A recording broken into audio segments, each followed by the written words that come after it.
Hey everyone, Kate Borer and Fiona Pim, and joining you for this week's Facebook Live, where we're talking about working hard. And we know that this is, one of our sources of confidence. We talk about work hard, know your stuff as the two main ones.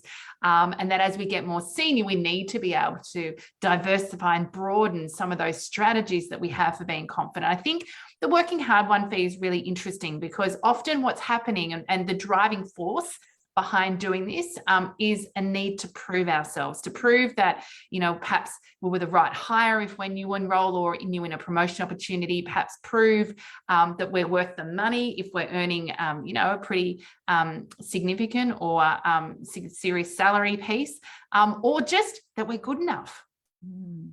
Yeah, it's really natural and normal that when we are doing something new or when we've got a reasonable amount of responsibility in our role, that we want to prove that we're worth it. We want to show and demonstrate to people that actually you made a good choice here, that I am up for it, that I can do it. And we start to, say yes to lots of things. We start to say, yes, I'd love to be involved and get invited to that project team. And then someone else goes, gee, she's really enthusiastic. I want her over here as well. Fantastic. And suddenly, before we know it, we're in a position where, we can be far too stretched.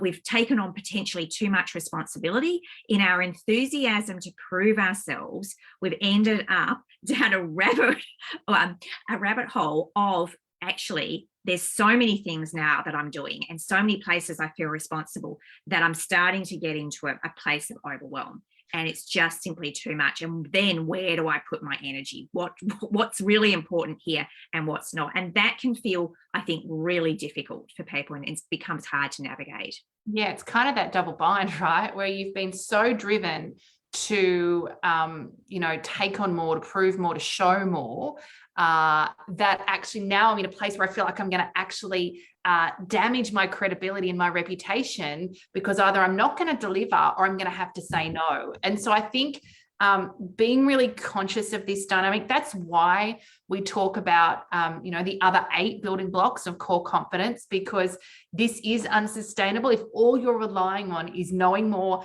and being able to answer every question and work, 100 hours a week to be able to do all of that, if that's what you're relying on, you will break, right? That is unsustainable. And so being able to think about this ahead of that outcome, right? That time where you might break, where you are in that state of overwhelm, where you are now feeling like you're disappointing people, or now you're going to have to say, no, I can't do that, or pull out of things. We don't want to be in that state. So being really clear, active confidence, number 1, get clear, being clear about for what purpose, right? For what purpose are you saying yes? For what purpose are you involved in that project, attending that event, running that workshop, being involved in that conversation, and at what cost? To be able to consciously make those choices rather than being on an autopilot. Yes, yes, yes, yes. We often refer it to as the yes girl, right? Yes, sure, no problem. Yes, yes, yes. Being able to slow things down a bit to make good, conscious choices. And I think the other piece here is to get really clear about what good looks like and what other people's expectations of us are, because what's happening in the yes, yes, yes run is we've got this expectation of what we think is required to be seen as being a great leader or being great at what we do. And so we're holding that expectation that is often full of a bunch of assumptions. And being able to sit down, and this, I suggest always if you're new enroll in an organization or a promotion, but I think it's also really useful now, right?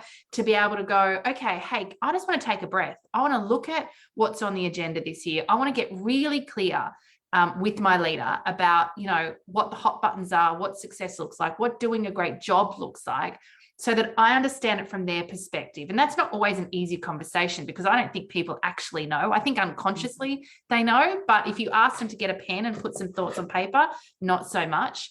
But that process, explicitly getting clear about what those expectations are, now allows you to make some good decisions.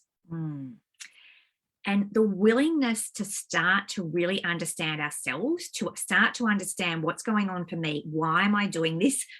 Have I got the perpetual yes girl cycle? And as someone who did that in a couple of roles and, ended up burnt out as a result of that, it is a really important thing to start to understand, oh, I tend to do this. I tend to say yes to too much. So I'm going to go early, and I'm going to get realistic about what it is I can do. So understanding ourselves, and then, as you suggest, what is it that other people expect? And when I can bring those two things together, when I can really start to know my own capacity and what I'm really great at and where I need to focus my energy and attention, and I've got some input from other important stakeholders, particularly the leader, then I'm going to make some really good choices, and I'm going to be making sure that my energy and attention is directed towards the things that matter.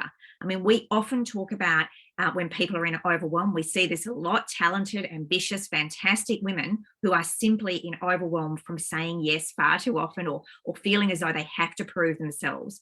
And we ask them for what purpose and at what cost.